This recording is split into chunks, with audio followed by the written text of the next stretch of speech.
We were playing a series in Minneapolis in old Nicollet Park. That was the Giants Farm Club. I was with Louisville. And we went in there for a series, and for the 3 nights, this young black center fielder from Minneapolis just wore us out. 3 and 4 hits every night, hitting shots all over the ballpark, climbing the wall and getting balls off the fence. And we'd never seen such an exhibition. We'd never heard of him before. 19 years old, they just come up.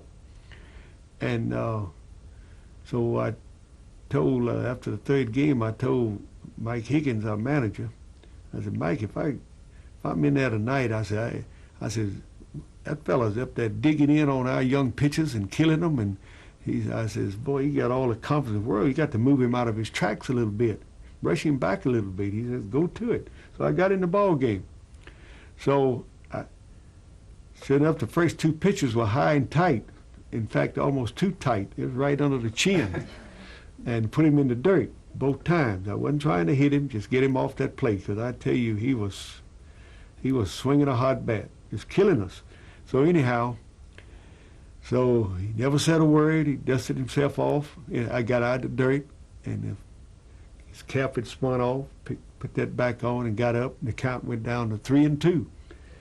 And by George, after all that brushing back and coming inside, if he didn't get a little old measly hit out into left field, but he stayed right in there. He never gave in to me, still up at the plate.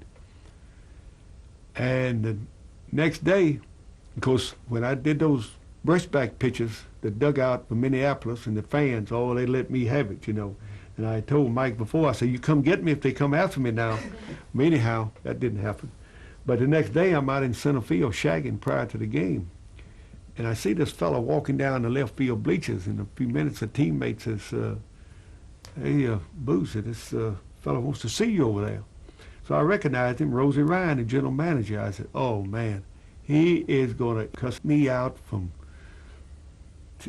head to toe about what I did last night to his guy. I said, boy, I'm getting ready for a real cussing out. And I got over there and heard unbelievable words. He said, I want to thank you for what you did last night. He said, that's the first time anybody's come close to pushing him back off the plate. And says, he's been killing everybody and nobody's come inside. And we've been waiting for some guy to do it and see how he would handle himself, see if he had really had it, the stuff. And I said, well, looks like he's pretty good. He hung right in there. He said, well, he did. And said, we learned a lot from that. I think he's going to be all right. And I said, well, I thank you. The player's name was Willie Mays.